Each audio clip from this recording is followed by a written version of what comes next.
मृत्यु के बाद आत्मा कहाँ जाती है? सत्य और रहस्य जानिए। मृत्यु के बाद का सत्य और रहस्य क्या है? क्या होता है जब हम मर जाते हैं? मृत्यु के पश्चात क्या होता है? यही एकमात्र एक ऐसा रहस्य है जिसे आज तक कोई अनुभव करके नहीं बता सका है। मृत्यु के बाद आत्मा कहाँ जाती है?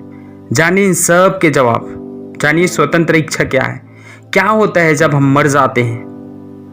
क्या आपने कभी इस सवाल के बारे में सोचा है? या शायद नहीं।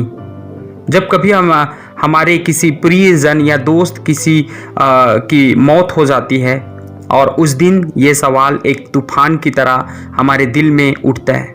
मरने के बाद वो मेरा दोस्त कहाँ गया? क्या मैं उसे फिर से कभी देख पाऊंगा या फिर कभी उससे मिल पाऊंगा?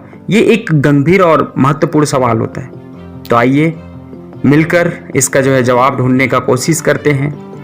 हमारे बीच में बहुत सारे धारणाएं हैं। हम देखते हैं कि अलग अलग सभ्यताओं और संस्कृतियों का मानना है कि मनुष्य मिट्टी से बना है और मरने के बाद वो फिर से मिट्टी में मिल जाता है और उसके बाद उसका कोई अस्तित्व नहीं रहता। वही विज्ञान के हिसाब से इंसान सदियों से चले आ रहे परिवर्तन का एक नतीजा है।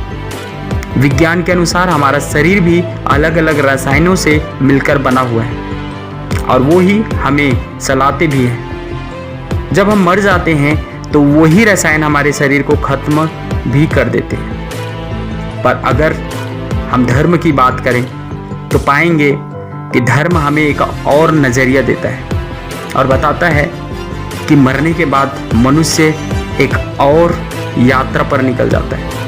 अगर उसने अच्छे काम या पुण्य के काम किए होंगे तो उसे मुक्ति या मोक्ष की प्राप्ति हो जाएगी। पर अगर वो बुरे गलत काम किए होंगे तो उसे फिर से इस संसार में आना पड़ेगा, चाहे मनुष्य के या फिर किसी और के रूप में।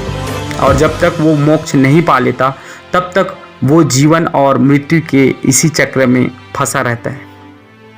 मनुष्य परमेश्वर की सर्वश्रेष्ठ रचना है, पर बाइबल में हमें इन विषय में एक विशेष बात को देखते हैं। बाइबल हमें ये बताती है कि मनुष्य परमेश्वर की सर्वश्रेष्ठ रचना है। परमेश्वर ने खुद हमें अपनी समानता और अपने स्वरूप में अपने ही हाथों से बनाया और उसके साथ ही उसने हमें एक बहुत ही खूबसूरत वरदान भी दिया है। वो है स्वतंत्र इच्छा का वरदान। वो खुद चुनाव और आज़ादी से निर्णय ले सकता है। स्वतंत्र इच्छा क्या है?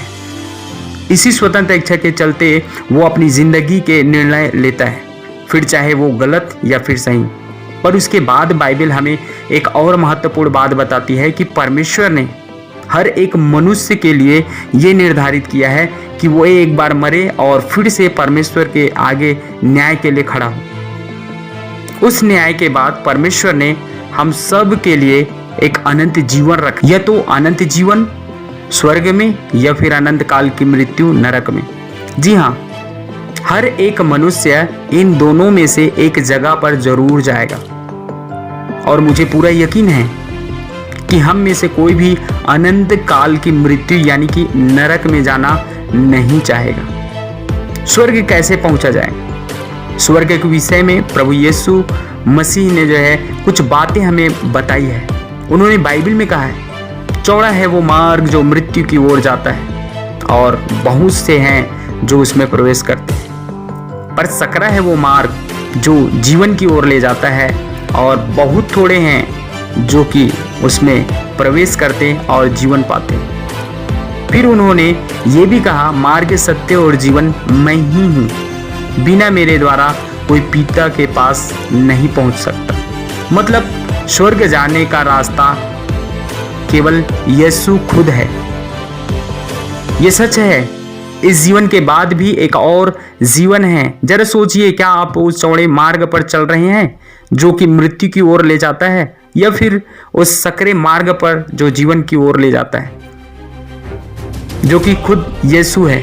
चुनाव आपका है।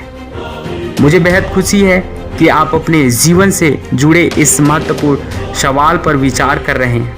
और अगर आपको इस विषय पर और अधिक जानकारी चाहिए तो आप हमसे संपर्क कर सकते हैं। हमें बहुत खुशी होगी कि आप इस विषय में बात करें। आप इसी तरह से आगे हमसे जुड़े रहे हमारी आप नए हैं तो भाई चैनल को सब्सक्राइब करें, हमारी वीडियो को लाइक करें और दूसरों के पास भी जो है शेयर करें, ताकि है उनके अंदर की जो प्रश्न है उनका जवाब उनको उन तक पहुंच जाए। ऐसे करके आप दूसरों की मदद करते हैं, भलाई करते हैं और जो है उन्हें बंधन से आज़ाद करते हैं। प्रभु आशीष दे।